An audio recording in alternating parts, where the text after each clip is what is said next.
Bismillahirrahmanirrahim. Alhamdulillahirabbil alamin. Wassalatu wassalamu ala al-mab'uts rahmatan lil alamin. Nabiyina Muhammad wa ala alihi wa sahbihi wa man tabi'ahum bi ihsanin ila yaumiddin. Amma ba'd. Ini majelis yang ke-10 dari pembahasan kita mengkaji kitab Al-Qawaid Al-Kulliyah wa Dhawabit Al-Fiqhiyah karya Yusuf bin Hasan bin Abdul Hadi yang masyhur dengan panggilan Ibnu Mibrad rahimahullahu taala. Pada malam hari ini, dan kita di hari yang ketiga dari daurah ini, insyaallah taala kita akan mengkaji membahas kaidah yang ke-40.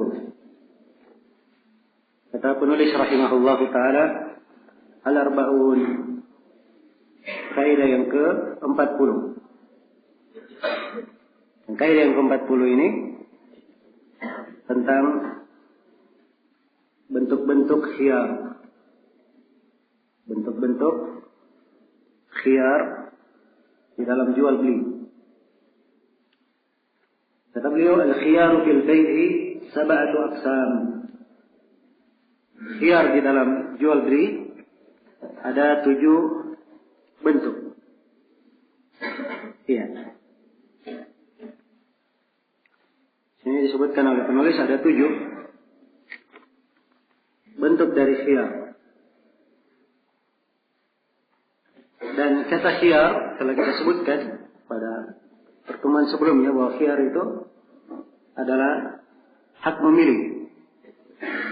Maksudnya dia memilih melanjutkan transaksi atau dia memilih membatalkannya. Itu khiyar. Sebut kata khiyar karena dia diberikan pilihan. Khiyar. Dan khiyar di dalam jual beli itu dari keindahan syariat Islam ini, di mana dijaga kemaslahatan dan diangkat hal yang berat dan menyulitkan di dalam transaksi.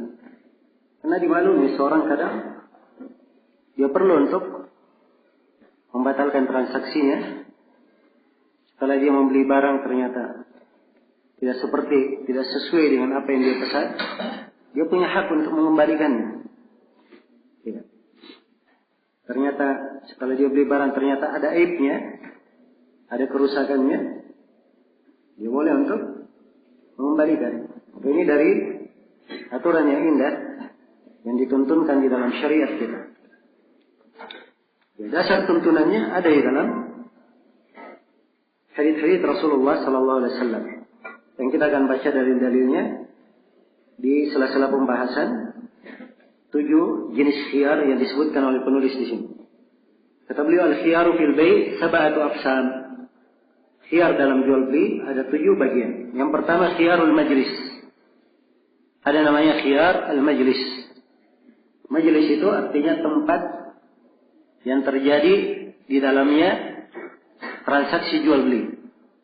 Ya, apakah itu di toko atau di rumah atau dimanapun yang terjadi transaksi. Maka sepanjang keduanya masih di tempat itu, masih di majelis itu, maka kedua pihak yang melakukan transaksi punya hak untuk dia melanjutkan transaksi dan punya hak untuk membatalkan. Jelas ya? Saya mendatangi si A dengan maksud ingin membeli barang dari si A. Di tengah pembicaraan saya berbicara, menawar dan seterusnya. Tapi di majelis tersebut saya memutuskan untuk tidak jadi membeli. Maka ini khiyar sabit tetap ada sepanjang belum terjadi akad atau sepanjang masih di majelis itu. Jelas ya? Sepanjang masih di majelis. Iya. Kalau misalnya dia pun sudah bayar, tapi masih di majelis setelah itu, dia katakan, oh kalau gitu, saya tidak jadi beli. Maka boleh diambil. Apa bayarannya? Uangnya kembali boleh diambil, sepanjang dia masih di majelis. Jelas ya?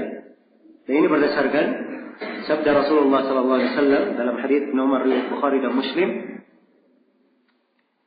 ya, al-bay'ani bil khiyar ma lam yatafarraqa. Dua orang yang saling melakukan transaksi bil khiyar, punya hak memilih sepanjang keduanya belum berpisah. Sepanjang keduanya belum berpisah. Nah, kalau sudah berpisah, maka sudah terangkat haknya dari khiyar majelis. Sebab dia bukan lagi di mana? Di majelis. Ya. Jual beli sudah terjadi. Sudah menjadi akad lazim. Ya, sisa muncul pertanyaan.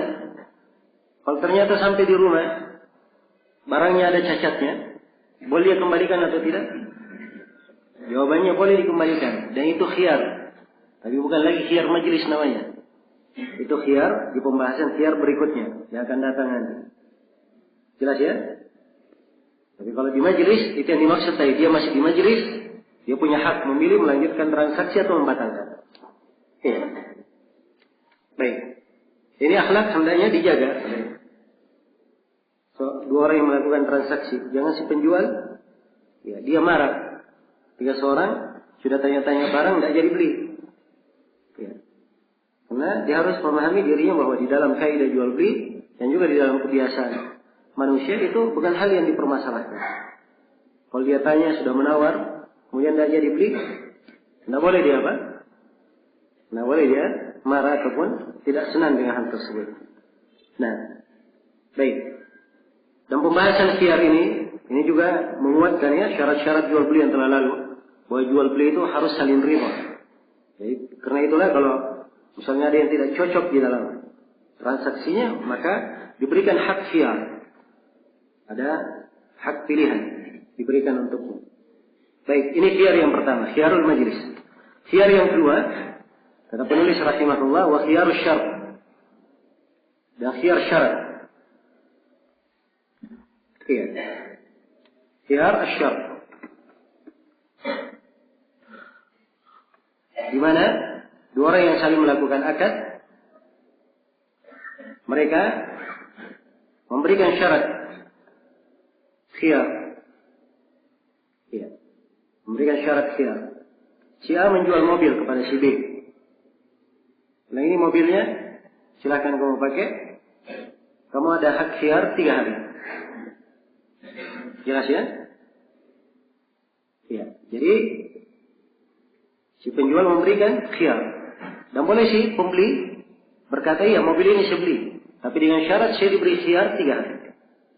Ya maksudnya dia beli mobil. Ya mungkin sekarang mobilnya mulus. Ya, tapi kalau sudah dipakai 3 hari ternyata tampak rusaknya. Maka dia minta hak khiyar berapa? 3 hari. Jelas ya? Ini ada di dalam banyak toko, misalnya toko HP. Ya. Barang yang telah dibeli selambat-lambatnya misalnya sepekan. Ya. Setelah dibeli baru boleh dikembalikan selama sepekan. Itu kalau ada keluhannya. Kalau lebih daripada itu berarti hak khiyarnya sudah apa? Terangkat. Jadi ini khiyar syarat. Kalau dia mensyaratkan khiyar seperti ini, sepanjang keduanya riba dan saling menyetujuinya, maka dia adalah khiyar yang syar. Ya. Dia termasuk akad yang harus dipenuhi. Masuk dalam keumuman firman Allah, ya ayyuhalladzina amanu awfu bil uqud. Wahai orang-orang yang beriman, penuhilah akad yang telah kalian lakukan. Dan juga Rasulullah SAW bersabda, al-muslimuna ala syurutihim. Kaum muslimun itu sesuai dengan persyaratan yang mereka lakukan. Ya, kalau dia sudah menyetujui persyaratan, harus dia pegang syarat itu. Ini bukan syarat yang batil, tapi dia adalah syarat yang diterima dan dibenarkan dalam syariat. Ini khiyar yang kedua, khiyarus syarat. Khiyar yang ketiga, kata beliau rahimahullah, wa khiyarul ghaban. Dan khiyar al-ghaban. Ya. Khiyar al-ghaban. Al-ghaban itu adalah dia melihat barangnya dan barang itu tampak tidak seperti apa yang biasanya. Ya. Dia selain daripada apa yang dia sangka. Karena itu di dalam hadis Ibnu Abbas riwayat Al-Bukhari, dan ini adalah hadis yang pertama yang disebutkan oleh Imam Al-Bukhari di Kitab Ar-Raqaiq. Rasulullah SAW bersabda, "Ni'matani maghbunun fihima katsirun minan nas." Dua nikmat yang dighaban di dalamnya banyak dari manusia. Yaitu nikmat kesehatan dan nikmat waktu apa? Luang. Dia punya nikmat kesehatan waktu luang. Ternyata dia maghbun, tertipu di dalamnya. Ya, ternyata kesehatan dan waktu luangnya tidak menjadi nikmat baginya, banyak yang dia telantarkan. Jelas ya? Ini contoh penggunaan ghaban. Ya. Jadi khiyar ghaban. Ya. Ini kalau terjadi misalnya sebuah transaksi, dia melakukan jual beli, ternyata tampak baginya bahwa ada sesuatu yang di luar kebiasaan. Ya, di luar kebiasaan. Maka dia punya hak khiyar. Dia sudah beli barang, barangnya harganya dia beli di toko 200.000. Ternyata setelah dia tanya di toko yang lain, orang-orang cuma jual 100.000. Jelas ya? Maka ini ghaban namanya. Dia boleh mengembalikan barang itu kepada toko. Dan si toko berkata, tidak boleh si toko berkata, tidak boleh dikembalikan. Ya.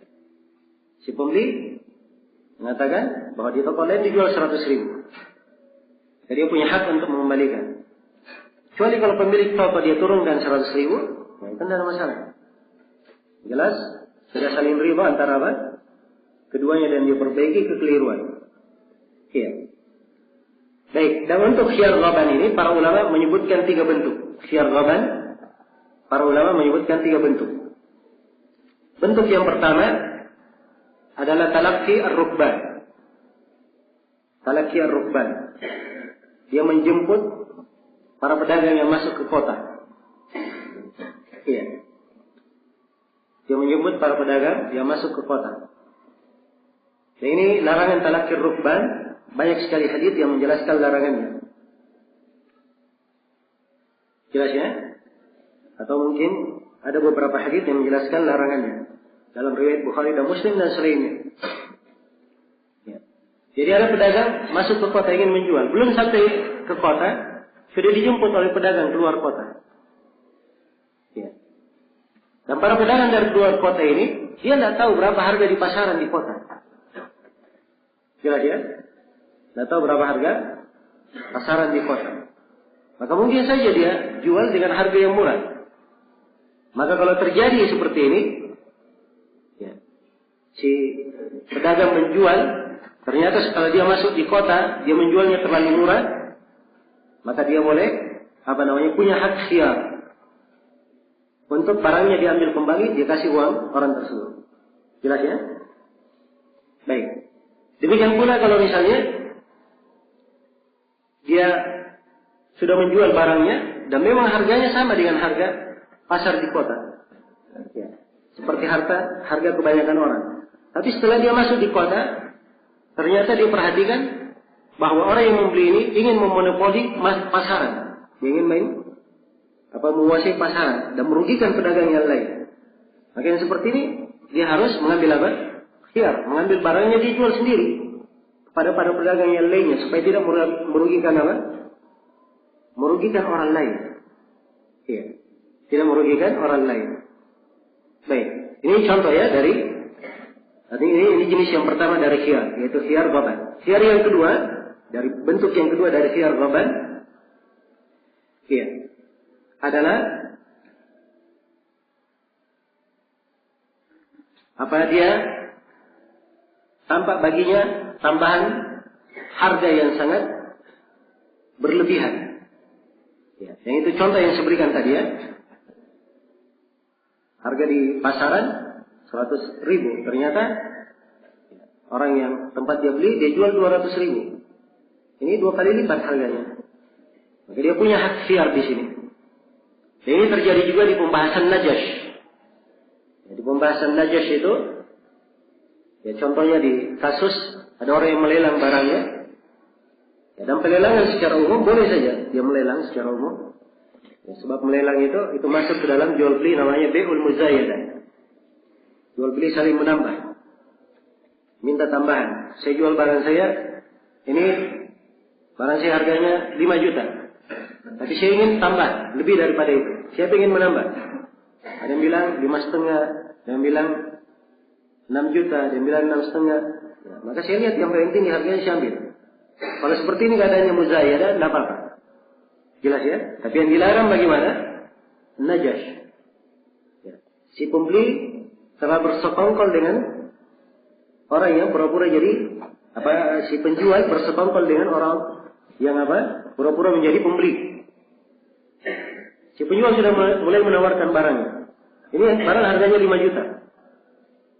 Mulai ada yang menawar, saya ingin beli 5,5. Kawan orang ini ya bicara di sana, saya mau 6 juta. Padahal dia tidak ingin beli. Hanya saja ingin dia pancing orang ini menaikkan harga. Ya. Jelas ya? Nah, dan memang najas ini ya kejadiannya memang banyak terjadi di pelelangan. Ya. Jelas ya? Karena memang ya di situ tempat mereka bermain. Atau dia si pembeli tidak ada hubungan dengan si penjual. Cuma si pembeli ini ada ada masalah dengan si pembeli yang lainnya. Ya, dia saingan atau apa? Dia sengaja naikkan harga supaya pembeli yang lain ini membeli dengan harga yang tinggi dan dia menjadi rugi nanti. Jelas? Kalau ternyata dia membeli dengan harga tinggi dan kelebihannya sangat menyolok sekali, merugikan, maka dia punya hak khiyar, boleh dia kembalikan. Ini disebut khiyar apa? Khiyar ghaban. Dan perbuatan najas ini adalah perbuatan yang diharamkan. Nabi SAW telah bersabda dalam hadits riwayat Muslim atau dalam hadits riwayat Bukhari dan Muslim, "Wala tanajashu." Dan jangan kalian melakukan najas. Dan jangan kalian melakukan najas. Nah, dari bentuk najas juga disebutkan oleh para ulama. Ya, seorang berkata, ini barang saya, ya modalnya 5 juta. Ya, modalnya 5 juta. Padahal dia dusta. Modalnya bukan 5 juta, modalnya cuma 2 juta. Dia bilang berapa? 5 juta. Ini bentuk dari najas. Ya. Dan mungkin bentuk ini akan datang lagi, kita terangkan nanti. Baik. Kemudian yang ketiga, bentuk yang ketiga dari bentuk khiyar yang disebutkan oleh para ulama adalah khiyar atau pada pembahasan al-mustarsil. Ya, orang yang tidak pandai menawar. Orang yang tidak pandai menawar. Jelas ya? Datang ke toko, dia beli, oh barang bagus. Ya. Si penjual, ya pandai berbicara, ini barangnya begini, begini. Akhirnya, langsung dia bayar, 500.000. Ternyata dia ke toko yang lainnya, bukan 500.000 harganya. Ya, cuma 100.000 harganya. Ini orang tidak pandai apa? Tidak pandai menawar. Maka yang seperti ini, kalau dia tampak, ya si penjual ini tidak benar, maka dia boleh apa? Mengembalikannya. Baik, ini 3 bentuk ya, disebut oleh para ulama tentang khiyar al-ghaban. Ini khiyar yang ketiga. Kemudian khiyar yang keempat, kata beliau khiyar tadlis. Khiyar tadlis. Tadlis itu, ya, tadlis adalah dia menyembunyikan. Tadlis dari kata dia bikin dalas, dari kata dalsa yang dia bikin agak gelap, samar-samar. Nah, seakan-akan si penjual ini barangnya disimpan di tempat samar-samar sehingga tidak begitu tampak. Nah, padahal pada barangnya ya sebenarnya ya bukan barang yang seperti itu nilainya. Contoh misalnya dia punya mobil bekas. Ya. Jelas ya? Punya mobil bekas. Ya. Dia model sekian rupa sehingga kelihatan kayak apa? Ya. Mobil baru. Ternyata setelah dipakai oleh si pembeli, ya tampak bahwa dia adalah mobil tua.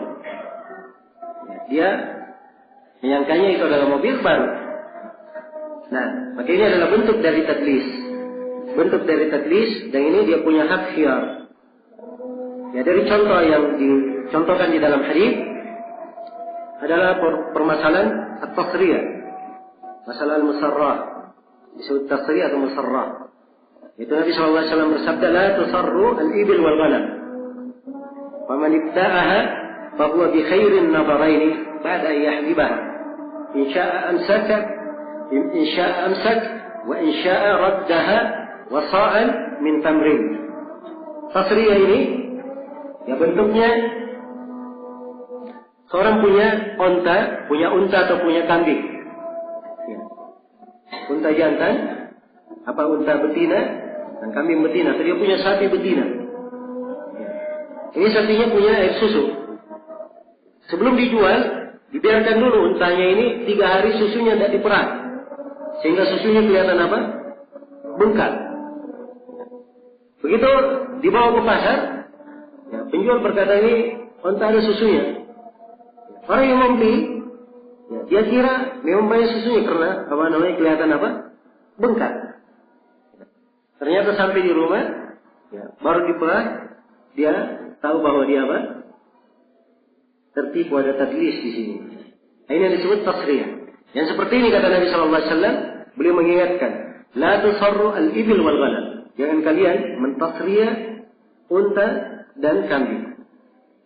Siapa yang menjualnya, maka dia punya 2 pilihan.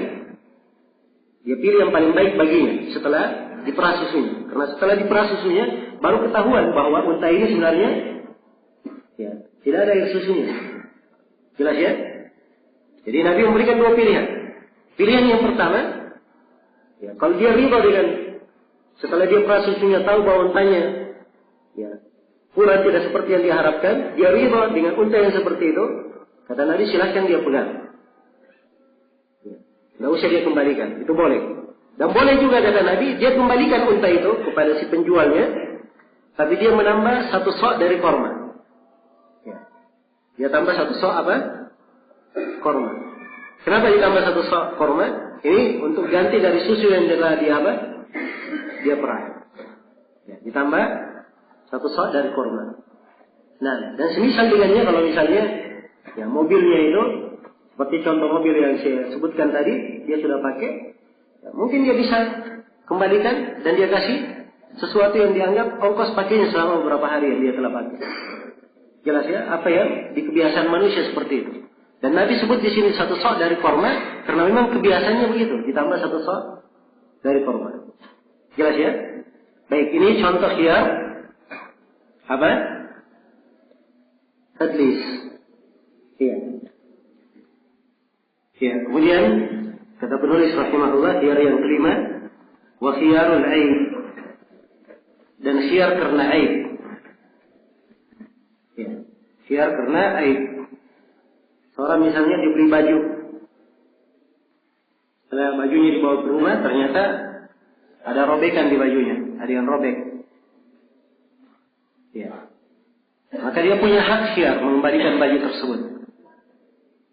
Punya hak khiyar mengembalikan baju tersebut. Ini disebut khiyar al-aib. Nah, untuk dalil khiyar-khiyar yang telah berlalu ini dan akan datang juga, ini masuk ke dalam keumuman hadits-hadits yang telah kita sebutkan. Sebab maknanya sama. Maknanya sama. Karena khiyar ini sabit tatkala ada sesuatu yang bertentangan dengan keabsahan akad atau kemaslahatan yang berkaitan dengan akad sehingga terjadilah khiyar. Maka ini maknanya sama. Ya. Jadi ini khiyar yang kelima, khiyar aib. Itu contohnya tadi ya, untuk apa? Membedakan antara khiyar aib dan khiyar tadlis. Ya. Kemudian yang ke-6, kita beri wa khiyarut takhyir bi ra'sil mal. Dan khiyar memilih dengan pokok harta. Ya. Maksudnya di sini seorang penjual, dia jual barangnya, dia katakan modal saya sekian. Ternyata tampak bahwa modalnya tidak seperti itu. Dari sini dia punya hak khiyar. Jelas ya? Dan ini dalam beberapa keadaan. Contohnya seperti si penjual berkata, Ini barang, modal saya 1 juta. Kamu beli saja harganya 1 juta. Saya jual dengan modal saya.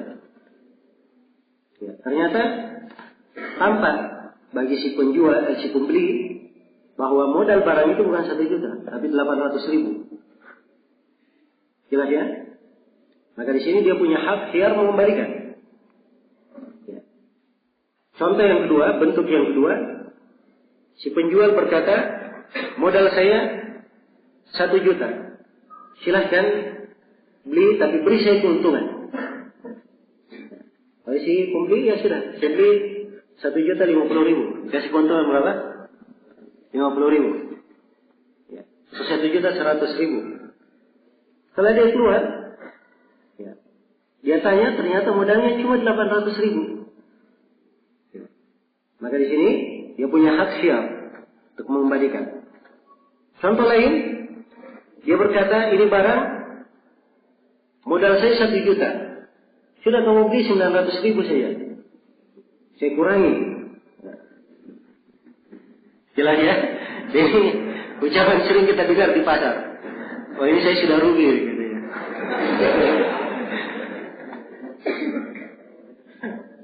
Ya. Sudah rugi. Karena sudah dibawa modal. Ini dulu waktu kecil sering saya dengar di pasar. Kalau belanja. Dan saya sendiri heran. Kok bisa ada penjual berani dia menjual walaupun dia rugi? Ya. Jelas ya? Baik, jadi ini khiyar namanya. Dia kalau seperti ini keadaannya, ya ternyata dia cek barangnya modalnya cuma 800.000. Ya, maka dia punya hak khiyar, dia kembali. Baik, ini disebut dengan nama khiyar at-takhyir bi ra'sil mal. Khiyar yang ketujuh, kata beliau, wa khiyaru istilafihima. Dan khiyar mereka berdua berselisih. Ya. Si penjual dan si pembeli dalam bertemu. Ya. Si penjual berkata, saya bilang sama kamu harganya 200.000. Si pembeli berkata, tidak. Ya. Justru kamu bilang harganya 150.000. Ya. Jelas ya? Berbeda masalah harga. Berbeda dalam masalah harga. Nah, maka di sini ya, terdapat padanya khiyar. Demikian pula kalau dia berbeda dalam sifatnya. Ya. Dia pesan motor misalnya warna hitam, datangnya motor warna merah. Ya. Si pembeli berkata, saya pesan motor warna hitam. Si penjual berkata, tidak, kamu bilang sama saya warna merah. Makanya saya datangkan warna merah. Ya. Jelas ya? Baik. Ini di pembahasan khiyarnya. Atau di pembahasan kadarnya. Ya. Seorang sudah bayar 100.000 untuk ngambil beras. Dia sangka 100.000 itu untuk 10 kilo. Ternyata si penjual hanya memberi 8 kilo saja. Ya. Si pembeli berkata, enggak, 100.000 itu kamu bilang tadi untuk 10 kilo. Ya. Si penjual berkata, tidak, siapa yang bilang seperti itu? Cuma 8 kilo. Ya, berbeda dalam apa? Dalam kata. Makanya seperti ini, kalau berbeda seperti ini, pertama, ya, didudukkan dulu. Namanya orang berselisih. Ya, minta mana buktinya masing-masing. Kalau ternyata si pembeli ada nota, ini notanya. Dia tunjukkan. Jelas ya? Maka ini bukti kuat kalau ada nota. Ucapannya yang dipegang. Jelas ya? Dan si penjual kalau dia sudah memberi nota, itu namanya lazim. Akadnya. Ya. Jelas ya? Kecuali kalau dia salah menulis atau sesuatu yang semisal dengan itu lain lagi pembahasannya. Lain lagi pembahasannya. Kalau duanya tidak punya bukti dan tetap bersikupu, ya sudah. Apa? Kalau misalnya dia ridho, salah seorang bersumpah bahwa seperti itu, dengan sumpah dia ridho, dia sumpah. Ya, kalau tidak, maka dia punya hak khiyar. Boleh membatalkan. Ini khiyar yang ketujuh. Dan sebenarnya masih ada khiyar yang ke-8. Sebutkan juga di dalam beberapa buku fikih Hambali. Ya, dan selainnya, yaitu khiyar yang sabit bagi khiyar yang syah bagi pembeli, karena dia sudah melihat barangnya sebelumnya. Dia sudah lihat barang sebelumnya, dia 3 hari setelah itu dia katakan barang yang kemarin saya mau beli, dia bayar. Setelah dia bayar ternyata didatangkan barang bukan barang yang dia lihat kemarin. Ya. Maka di sini dia punya hak khiyar untuk apa? Untuk kembali.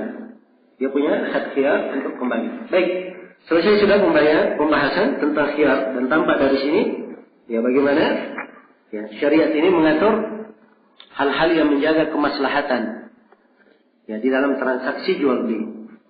Kemudian kata penulis rahimahullah taala dalam kaidah berikutnya, al-hadiyah wal arba'un, kaidah yang ke-41. Kata beliau, in waqa al-bay'u ala halin ushturitat lahu syurut as-sab'ah. Ya, ini kaidahnya. Kalau jual belinya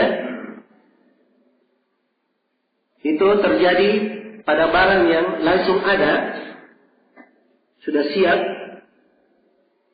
ya, maka disyaratkan 7 syarat. Disyaratkan padanya 7 syarat. 7 syarat yang mana ini? 7 syarat yang di kaidah sebelumnya. Ya, di kaidah ke-30 berapa? 38. Kaidah syarat-syarat jual beli. Kan disebut berapa syarat itu? 7 syarat. Ya, disyaratkan 7 syarat itu. Nah, kata beliau, wa in waqa'a ala muajjalin ushturita fihi 7 syurutin ukhra. Kalau ternyata jual beli itu terjadi pada sesuatu yang tidak langsung kontan, tapi sesuatu yang diundur, yang mempunyai jangka waktu, maka disyaratkan padanya 7 syarat lain. Ada tambahan 7 syarat. Nah, ini sebenarnya yang dimaksud oleh penulis di sini pembahasan salam. Pembahasan apa? Salam.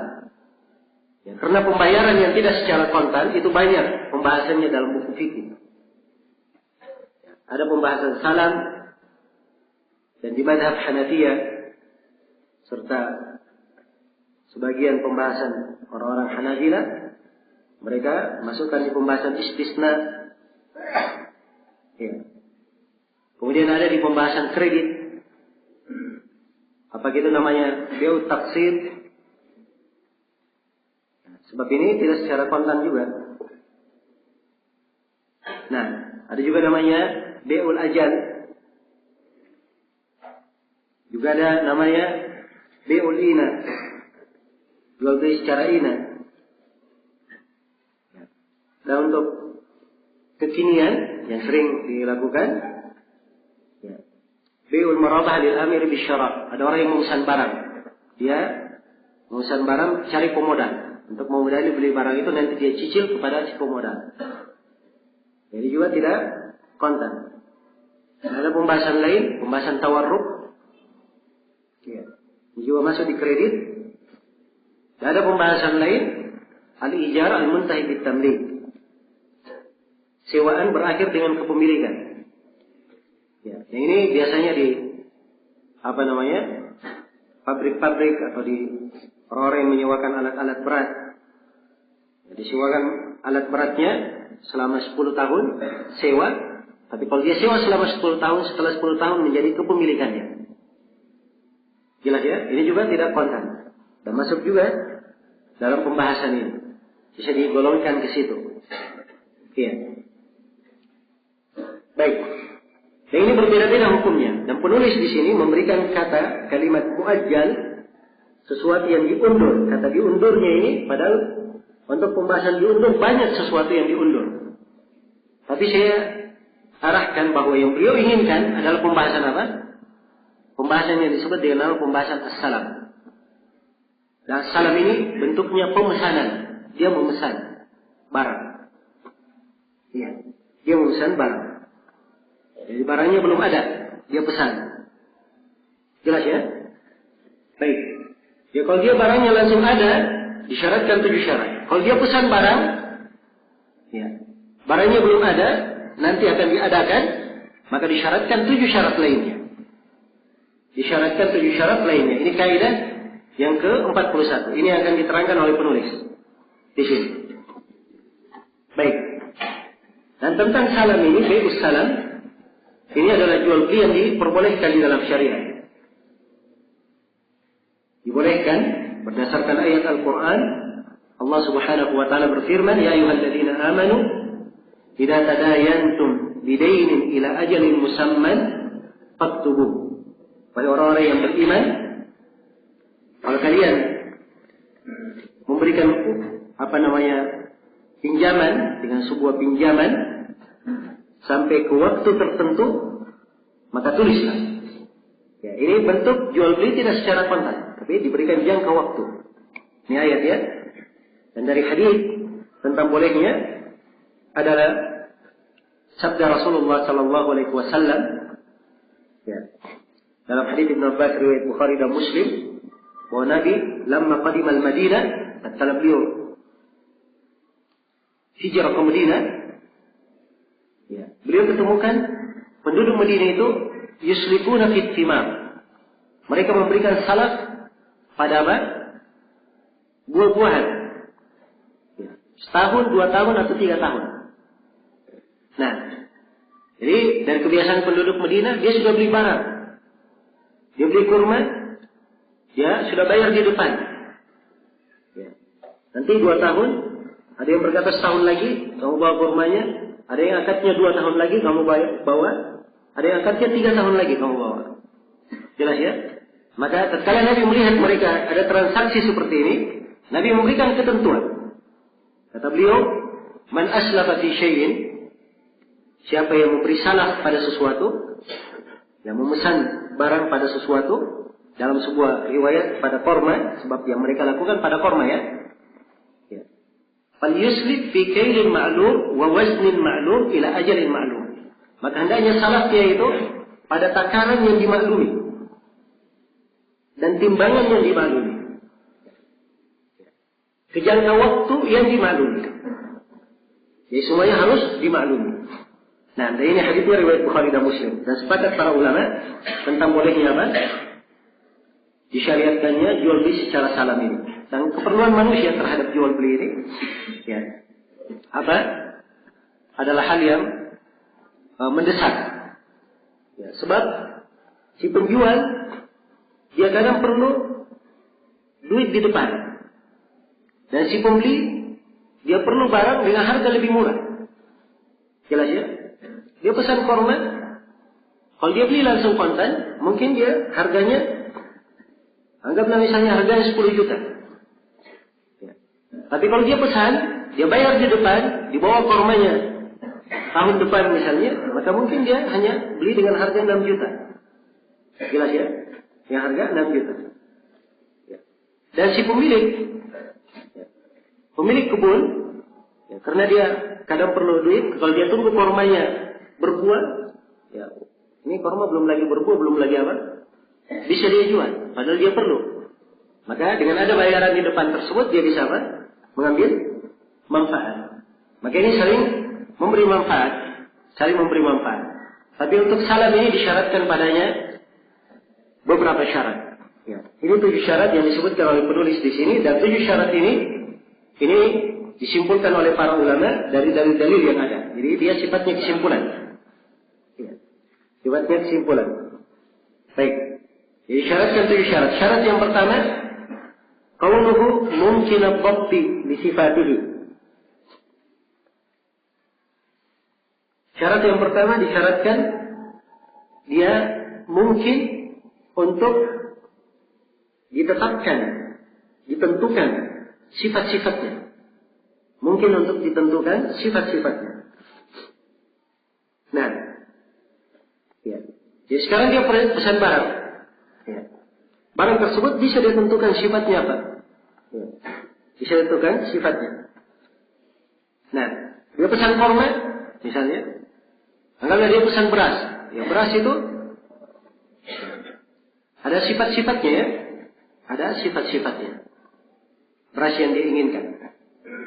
Nah, demikian pula dia pesan permata. Permata apa? Apakah dia berlian atau mutiara atau apa? ada sifatnya. Nah, ya, atau dia pesan mobil misalnya. Ya. Maka mobil ini ada jenisnya, ada mereknya, berbeda-beda. Maka sifatnya bisa ditentukan. Ya. Ini syarat yang pertama. Sebab kalau tidak ditentukan apa sifatnya, nanti akan bertengkar. Dan terjadi perselisihan. Kemudian syarat yang kedua, kata penulis rahimahullah, wa ayyasifahu bima yahtalifu bihi tsaman min qadarin wa jinsin wa naw'in wa hadatsatin wa qidamin wa jawdatin wa rada'atin. Kemudian dia sifatkan barang itu dengan hal yang membedakan harga. Apakah dari kadarnya? Membedakan kadarnya. Jelas ya? Kadar barangnya bagaimana? Iya. Harus ditentukan. Ya. Bentuk ukuran dari barang itu. Jangan dia minta yang kecil, diberi yang besar. Ya. Harus ditentukan apa? Ukurannya. Kemudian disebutkan jenisnya. Jenis apa yang diinginkan? Ya. Jenis apa yang diinginkan?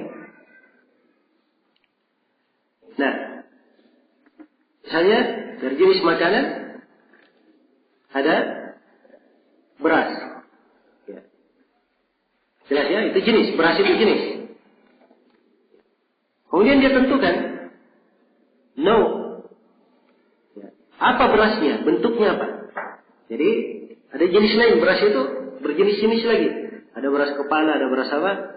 Beras mandi. Ya. Dan selainnya ya.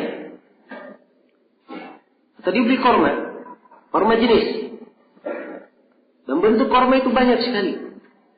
Bentuk korma itu apa? Banyak. Di kota Madinah saja, kata Imam Nawawi di syarah Sahih Muslim, jenis korma di kota Madinah ada 120 jenis.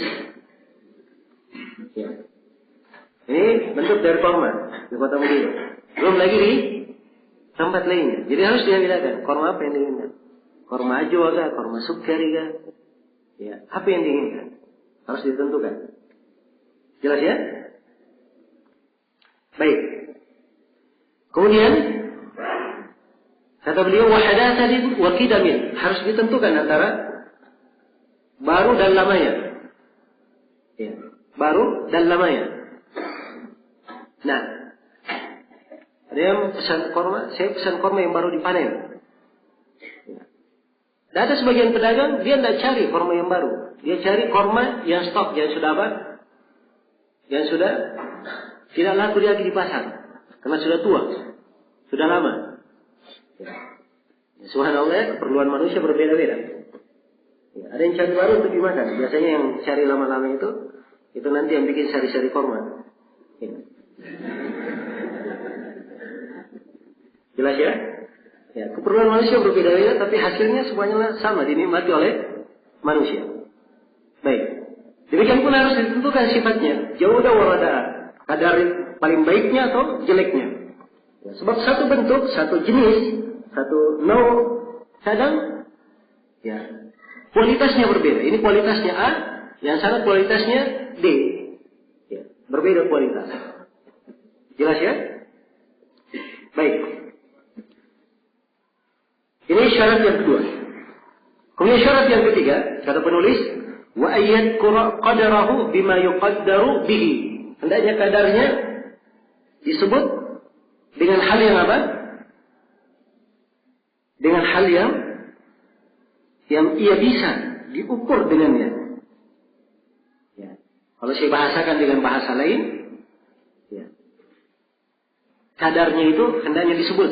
Dia ditakarkan di liter atau yang semisal dengannya, atau ditimbang, atau dia di meter, ukuran 1 meter, 2 meter, ya. Atau dihitung, ya, berapa jumlahnya, berapa buah, ya, harus ditentukan. Jelas ya? Kadarnya harus ditentukan. Nah, baik. Kalau dia pesan, misalnya, saya pesan korma Atau saya pesan beras 100 kilo misalnya. Ya. Atau kalau dihitung karung, dan karungnya sudah dimaklumi satu karung misalnya 10 kilo, ya kadang-kadang saya pesan 10 kilo. Ya. Atau kalau dia barang saya pesan 1 lusin, 1 kodi, misalnya. Ini semuanya ukuran yang membedakan, tidak ada masalah. Ya. Harus jelas ya. Kalau dia minta mobil misalnya, dia sebut, saya pesan 2 buah, 3 atau 4. Demikian. Harus disebut jumlahnya. Baik. Kemudian yang keempat, dan syarat ini disebut oleh Nabi ya, fal yuslif fi kailin ma'lum wa waznin ma'lum. Hendaknya dia melakukan salaf. Ya salam. Ya salam itu disebut juga salaf ya. Pada timbangan pada takaran yang dimaklumi dan timbangan yang dimaklumi. Nah, baik. Kemudian yang keempat, jadi nggak boleh kalau misalnya dia serahkan duit, ini duit, ya nanti kalau kamu panen bawakan saya beras. Dia harus sebut berapa berasnya, berapa kilo. Ya. Jangan sampai ya si petaninya berkata, ya saya bawakan aja beras, dibawakan 1 plastik. Karena memang ya, yang penting dibawakan beras. Ini akan menyebutkan apa? Terjadinya apa? Perselisihan. Karena itu harus disebutkan ukurannya. Baik. Kemudian syarat yang keempat, kata beliau, rahimahullah, wa yakuna ajaluhu ma'luman. Dan hendaknya jangka waktunya dimaklumi. Ya. Jangka waktunya dimaklumi. Karena Nabi mensyaratkan ila ajalin ma'lum, kepada waktu yang dimaklumi. Jadi sebutkan waktunya. 3 bulan lagi, 6 bulan lagi, tahun depan, 2 tahun lagi, atau yang semisal dengan itu. Disebut waktunya. Kemudian syarat yang kelima, wa yakuna wujuduhu fihi amman. Ya. Dan hendaknya adanya di situ, umumnya ada, kebiasaannya ada. Ya. Jadi jangan sampai dia katakan 3 bulan lagi. Ya 3 bulan lagi itu belum waktu panen. Ya biasanya tidak ada barang di situ. 3 bulan lagi. Kalau 6 bulan lagi ya, itu masuk akal. Orang sudah panen. Jelas ya? Maka disyaratkan kalau dia sebut waktunya, ya biasanya barang itu ada di waktu itu. Ada di waktu yang dia sebutkan. Iya. Jelas ya? Kalau disebut waktu dan biasanya barang tidak ada di waktu itu, tidak syar akadnya. Baik. Nah. Ya. Dia pesan kurma misalnya. Oh saya pesan kurma. Ya, nanti bawakan saya kurma. Ya, dengan ini sekarang dia pesan ya. Ya, bawakan saya kurma. Ya bulan 10 misalnya. Atau bulan 12. Bulan 10, bulan 12 itu puncak-puncaknya musim dingin. Mana ada kurma yang di musim dingin? Ya, kurma itu di musim apa? Di musim panas. Itu kurma. Jelas ya? Baik. Maka harus dilihat waktunya itu ketika dia pesan, dia tentukan waktu, biasanya barang itu ada di waktu itu. Ya, ada di waktu itu. Kemudian syarat yang Yang keenam, kata beliau, wa ayyaqbida ats-tsamana fil majlis. Dan hendaknya harganya sudah dia pegang di majlis itu. Harus cash ya. Dia bayar di depan. Itu salam. Jadi ini yang membedakan. Salam ini dia bayar di mana? Dia bayar di depan. Jadi harganya dibayar di depan, barangnya diambil belakangan. Itu sifat salam. Ya. Jadi begitu akad, saya pesan 100 karung beras. Dia sudah bayar di depan 100 karung. Dan sebutkan sudah lengkap semua penyebutan berasnya, beras apa jenisnya dan seterusnya. Ya. Diterangkan waktunya, kapan diserahkan, tahun depan dan seterusnya. Baik. Maka dia harus membayar. Ya. Harus membayar secara kontan. Karena Nabi berkata fal yuslif, dan memberi salaf itu artinya dia sudah memberi cash. Ya. Kata Imam Syafi'i, kata salaf itu Tidak syah penggunanya dalam bahasa Arab kecuali dia telah memberikan harganya. Itu kata salaf di dalam bahasa Arab. Jelas ya? Iya. Kalau dia tidak langsung memberi, itu namanya dia menjual utang dengan utang. Transaksi utang dengan utang. Dan ini dilarang dalam syariat. Ya. Dilarang di dalam apa? Syariat. Dan ini banyak terjadi di kekinian, di bursa efek, di pembahasan saham. Ini termasuk syarat-syarat yang banyak dilanggar. Jelas ya? Kemudian yang ke-7, ya, yang ke-7 kata beliau, wa ayyaqa ala syai'in fid dhimma la fi 'ain. Ya. Hendaknya salamnya ini pada sesuatu yang sifatnya ditanggung jawabnya untuk mendatangkan. Bukan barang yang sudah ada. Barang yang sudah ada. Misalnya seorang berkata, saya pesan mobil. Ya, mobil yang ada di gudangmu. Ya, kalau sudah ada di gudang, itu bukan salam namanya. Jelas ya? Tapi kalau barangnya belum ada, orang ini baru mau cari, ya, atau dia mungkin baru kontak perusahaan untuk membuat mobilnya, atau yang semisal dengan itu. Ini baru syah sebagai akad salam. Ya. Atau dia berkata, saya pesan 100 karung beras. Ya, yang ada di gudang kamu sekarang. Nah, itu bukan salam namanya. Sebab sudah ada barangnya. Ya, jelas ya? Jadi salam ini barangnya belum ditentukan. Sesuatu yang dibebankan di atas tanggung jawabnya. Belum ditentukan. Kalau dia sudah ditentukan, itu keluar dari salam. Keluar dari apa? Keluar dari salam. Baik, ini 7 syarat. Ya. Yang disebutkan di sini oleh penulis, dan ini semuanya tercakup di dalam hadits Rasulullah SAW yang kita sebutkan. Dia tampak di sini bahwa salam itu dia mendahulukan memberi harga, barangnya nanti diterima apa? Belakangan. Sekarang saya pesan barang dengan cara salam. Saya sudah bayar kepada si penjual. Ya. Barangnya dia datangkan tahun depan. Dia datangkan tahun depan. Misalnya saya sudah akad nanti anggaplah bulan 7 besok saya sudah dapat barangnya. Ya, akadnya seperti itu. Syah semua syaratnya. Syarat salamnya. Sebelum barang saya terima, apakah boleh saya transaksi sama orang? Saya mau datang barang. Ya. Bentuknya begini dan begini. Apakah boleh langsung saya jual? Jawabnya tidak boleh. Sebab kalau dijual, ini artinya dia menjual sesuatu yang apa? Sesuatu yang belum masuk ke dalam kepemilikannya. Belum dia pegang. Sesuatu yang belum dia pegang. Jelas ya? Ya, kalau sekedar promosi, ya boleh aja promosi. Nanti akan datang barang begini-begini, dia sebut saja barang. Itu namanya promosi. Ya. Kalau akad nanti, begitu barang datang, baru bikin apa? Bikin akad. Ya, maka ini harus diketahui ya, sebab yang di praktek kekinian dalam model-model pemesanan barang, ya, biasanya, ya, seorang datang ke pihak bank atau pihak pembiaya. Dan pembiaya ini diketahui sering memesan barang, punya barang yang dipesan, didatangkan. Si pembeli sudah bikin akad. Dan nanti kalau barangnya sudah datang, saya beli dengan harga sekian. Ya, padahal barangnya belum apa? Belum datang. Ini transaksi jual beli, bukan si pembeli bukan memesan, tapi dia membeli. Ya, berbeda dengan pihak pemodal tadi, dia sudah apa? Memesan. Ya, tapi sepanjang barangnya belum sampai ke gudangnya, belum masuk ke dalam kepemilikannya, belum boleh dia melakukan apa? Transaksi jual beli. Dan ini harus diperhatikan ya. Di bentuk-bentuk kekinian banyak sekali hal-hal yang seperti ini. Kalau kita ingin detailkan, khususnya dalam masalah pengadaan barang. Ya, dalam masalah pengadaan barang. Ya, melayani pemesanan. Ya. Dan di sini sebenarnya harus dibedakan antara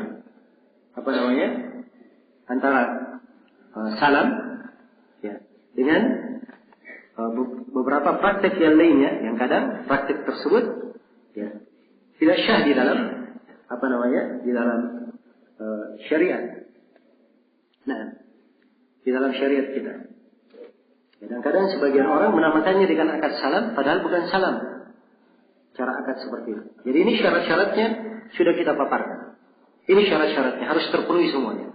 Kalau terpenuhi dia namanya salam. dia namanya salah. Ya wallahu ta'ala. Baik, ini kaidah yang ke-41. Sekarang kita pindah kepada kaidah yang ke-42. Baik, ini satu kaidah lagi ya. Baru kita jawab pertanyaan. Kata beliau, as-saniyatu wal arba'un. Kaidah yang ke-42. Ya. Kaidah yang ke-42 ini tentang wasaiq. Wasifah, penguat yang menguatkan hak. Kata beliau, al-wasaiqu 'ala al-huquqi salatah. Wasaiq, bukti-bukti yang menguatkan hak-hak ada 3. Bukti-bukti yang menguatkan hak ada berapa? Ada 3. Nah, dan 3 yang disebut oleh penulis di sini, ini adalah 3 bukti yang berkaitan dengan akad. Ini yang disebut dengan nama uqud tawthiqah. Akad-akad penguat. Jadi akad penguat memang kalau sifatnya akad, itu memang hanya ada 3. Tapi kalau sifatnya penguat, sebagai bentuk penguat, maka penguat di dalam syariat itu ada yang bukan akad. Penguat tapi bukan akad. Ada bentuk yang lain. Seperti contoh, penulisan, ditulis. Ya. Ditulis. Dia meminjam misalnya. Maka ditulis di atas, hitam di atas putih, dia tanda tangan bahwa dia benar meminjam. Jelas ya? Maka ini tauhid, wasifah, penguat. Ya. Tapi ini bukan akad. Ini surat, menguatkan. Jelas ya? Demikian pula mempersaksikan. Ya, ada saksi yang menyaksikan. Ishhad. Ya. Menyaksikan. Jadi menulis. Ya ayyuhalladzina amanu idza tadayantum ila dainin ila ajalin musamman faktubu. Kalimat tulislah. Ya. Ditulis. Kemudian ada persaksian dengan rajulaini, dengan 2 rajul. Atau kalau tidak ada 2 laki-laki, 1 laki-laki, 2 perempuan. Ini saksi. Jelas ya? Nah, ini bentuk penguat tetapi bukan dalam bentuk akad. Contoh bentuk lain, dia menahan barang. Menahan barang. Ya. Seorang sudah beli barang. Sudah beli barang. Tapi dengan cara cicil. Atau seorang pesan. Dia pesan, barang buat, minta dibuatkan. Ya. Setelah jadi barangnya dibuatkan, ya, dia belum bayar barang itu. Belum membayarnya. Jadi ini di pembahasan istisna ya, sebab ada silang pendapat. Apakah istisna harus dibayar di depan atau boleh diakhirkan? Iya, ini di mazhab Hanafiyah dan selainnya. Baik. Jadi sekarang dia pesan barang, minta dibuatkan, ya, belum lunas. Maka dia boleh menahan barang ini sampai apa? Orang terus selesai. Jadi di contoh yang sekarang ini banyak dilakukan, ya di praktek mencicil kredit. Ya, biasanya kalau dia sudah kredit motor, mobil, BPKP-nya ditahan oleh siapa? Pihak pemuda. Dan ini boleh saja dia menahannya. Ini bentuk wasifah untuk menguatkan. Ya, kalau BPKB memang sudah nama si pembeli, tapi ditahan untuk apa? Ya, sebagai penguat. Ya, ini bentuk penguat, ini semuanya penguat bukan akad, di luar bentuk akad. Yang 3 yang disebut oleh penulis ini semuanya kaitannya dengan akad. Karena itu beliau hanya menyebut 3 saja, tidak menyebut yang lainnya. Jelas ya? Tidak menyebut yang lainnya. Ya. Kata beliau, al-wasaiqu 'ala al-huquq salat. Wasaiq terhadap hak-hak ada 3. Yang pertama ar-rahn. Yang pertama adalah ar-rahn. Iya. Rahn ini adalah jaminan. Rahn adalah jaminan. Baik. Dan rahn itu secara bahasa adalah thubut wa dawam, sesuatu yang tetap dan berkeseterusan. Itu rahn. Dan di dalam istilah fikihnya, rahn itu adalah mentauqif hutang dengan sebuah barang yang dari barang ini bisa diambil pembayaran hutang itu, ya, atau dari harga barang itu bisa dilunasi harga utangnya. Jelas? Itu namanya jaminan. Si A pinjam dari si B 1 juta. Ya, diberi jaminan apa? Sebuah alat perekam misalnya. Alat perekamnya harganya 1 juta. Jaminan.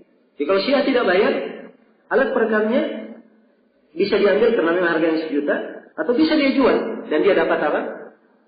Duitnya. Nah, ini yang disebut dengan apa? Rahan. Dan rahan ini adalah hal yang disyariatkan. Hal yang disyariatkan. Ya. Allah Subhanahu wa taala berfirman, "Wa in kuntum ala safarin wa lam tajidu katiban farihanun maqbudah." Kalau kalian sedang safar dan kalian tidak menemukan juru tulis, yang ini menunjukkan bahwa rahan wathiqah, sebagaimana penulisan juga sebuah wathiqah. Dan kalian tidak mempunyai juru tulis, maka peganglah rahan, yang ambil jaminan yang bisa dipegang. Baik. Dan sepakat para ulama bahwa rahan ketika perjalanan itu disyariatkan. Adapun ketika tidak melakukan perjalanan, jumhur ulama membolehkannya, sebab maknanya sama. Yang dimaksudkan adalah apa? Ada jaminan. Ya, ini di pendapat jumhur ulama. Baik. Ini disebut dengan rahan. Iya. Dan ada syarat-syarat ya pada rahan itu. Kemudian orang yang merahankan dan si murtahin ada syarat-syaratnya juga. Iya. Dan kalau dia jaminkan barangnya, maka barang jaminan ini milik siapa? Hah? Milik orang yang memberikan jaminan atau milik yang pemilik hutang? Hah? Masih milik orang yang memberi jaminan. Jelas ya? Dia meminjam dari si B 1 juta, diberi jaminan si B. Maka jaminan ini yang berada di tangan si B, walaupun berada di tangan si B, dia tetap milik apa? Milik si A. Ya. Karena itu kalau si A ingin menjual, tidak boleh dia langsung menjual saja. Ya. Nah, itu dalam pembahasan fikihnya. Ya, kalau misalnya si A tidak membayar, maka si B melaporkan ke pengadilan. Yang ada barang dia tidak bayar. Ya, maka pengadilan memanggil si A supaya dia melunasi apa? Hutangnya. Kalau tidak dilunasi, maka pihak pengadilan boleh apa? Memaksa dia untuk menjual barangnya. Jual barangnya dan dibayar. Jelas ya? Begitu tentuan rahannya. Baik, ini yang dimaksud dengan jaminan. Ya. Kemudian jaminan itu kalau dia di tangan, dijaminkan berada di tangan orang yang memiliki hutang, maka itu jaminan tidak boleh dia manfaatkan. Tidak boleh dia apa? Tidak boleh dia manfaatkan. Si A misalnya, dia berhutang kepada si B. Lumayan banyak hutangnya. Dia minta, dia berhutang kepada si B 10 juta. Si A menggadaikan sawahnya. Apa namanya? Dia jaminkan sawahnya. Ini sawah saya sebagai jaminannya. Jelas ya? Dia jaminkan kepada si B. Apakah si B boleh memanfaatkan sawah ini? Dia garap, dia kelola. Boleh? Jawabannya tidak boleh. Sebab kapan dia memanfaatkan sawah itu, dia masuk ke dalam riba. Kaidah umumnya, kullu qardin yajurru naf'an fahuwa riba. Setiap pinjaman yang diambil manfaat di belakangnya, maka itu riba namanya. Ya, kecuali kalau barang jaminannya perlu biaya perawatan, itu lain lagi. Sekarang dia jaminkan kerbau. Kerbau ini perlu biaya apa? Perawatan. Dia jaminkan sapinya, perlu biaya perawatan. Maka, ya, kalau biaya perawatannya dari pemilik, ya sudah, dia tidak boleh memanfaatkan sama sekali. Tapi kalau si pemilik tidak memberi biaya perawatan, maka orang yang memegang jaminan ini, ya, dia boleh memanfaatkannya, dia perah susunya atau dipekerjakan sesuai dengan kadar nafkah yang dia berikan. Biaya perawatan yang apa? Yang dia berikan. Jelas ya? Sesuai dengan biaya perawatan yang dia berikan. Nah, untuk kekinian misalnya, ya, dijaminkan motornya. Boleh dia pakai motor itu? Hah? Dilihat kalau motor itu rusak, tidak dipakai, dan ini bisa rusak, maka dia rawat. Ya, dan dia boleh memakainya sesuai dengan kadar apa? Kadar biaya perawatannya. Ya, kalau dia keluarkan biaya perawatan 1.000, ya itu aja. Biasanya kalau orang naik ojek ke sana ke sini, ya sampai 100.000, kemana dia memakai motor itu? Sesuai dengan biaya apa? Perawatan yang dikeluarkan. Sebab kapan dia mengambil manfaat, maka dia dihitung di dalam apa? Di dalam riba. Baik, ini ar-rahan. Wasiqah yang pertama. Wasiqah yang kedua, kata beliau wad-dhamin. Dhamin adalah orang yang menjamin. Yang ketiga adalah al-kafil, orang yang mengkafalah. Yang kedua dan ketiga ini, sebagian para ulama ada yang menggunakannya semakna. Dia gunakan dhamin, dia gunakan juga apa? Dengan nama kafalah. Domana dan kafalah. Ada yang menggunakannya semakna. Dan ada yang membedakannya. Seperti penulis di sini beliau bedakan. Kalau dibedakan, maka dhaman itu jaminan berkaitan dengan harta. Berkaitan dengan apa? Harta. Kalau kafalah itu jaminan berkaitan dengan badan.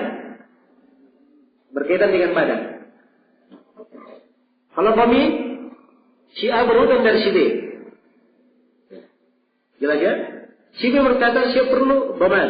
Orang yang menjamin kamu mengembalikan uang saya. Maka si A mendatangkan si C. Si C berkata, utangnya berapa? 1 juta. Baik, kata si C, kalau dia tidak bayar, saya yang bayar. Jelas ya? Ini namanya dhaman, sebab dia menjamin apa? Mengembalikan duitnya. Kalau kafil, beda. Kafil datang si C. Dia sebagai kafil, dia berkata kepada si A, atau si A berkata bahwa saya meminjam dari si B ini 1 juta. Dan si B butuh kafil. Maka kafilnya si C berkata, kalau si A tidak bayar, saya akan bawa hidungnya di sini, pasang hidungnya.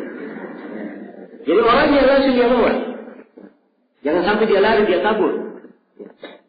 Jelas ya? Paham di sini perbedaannya antara dhamin dan apa? Kafil. Jadi kalau dhamin, dia mengembalikan hartanya, duitnya. Kalau kafil, dia yang menjamin orangnya. Orangnya tidak akan lari dan akan membayar. Ini perbedaan antara kafil dan apa? Dhamin. Baik, dan pada setiap keduanya ada hukum-hukum terkait tentunya. Namun itu kadar yang ingin saya terangkan di sini berkaitan dengan dua hal ini. Dan asalnya dhaman dan kafalah, ya dua-duanya adalah hal yang diperbolehkan. Dasar syariatnya yang menunjukkan diperbolehkannya adalah ayat Al-Quran. Wa liman jaa'a bihi himlu ba'irin wa ana bihi za'im. Yang di surah Yusuf. Dan siapa yang mendatangkan si pencuri ini, dia akan mendapatkan upah himlu ba'ir. Jelas ya? Dan saya yang za'im, saya menjamin. Dia akan mendapatkan upahnya tersebut. Jelas ya? Jadi di sini za'im bermakna apa? Dhamin, dia membamin. Dan bisa juga diartikan kafir. Di atas istilah mereka yang tidak membedakan antara menggunakan kata dhamana dengan kafalah semakna. Baik. Selesai sudah ya? Di sini untuk kaidah yang ke-42.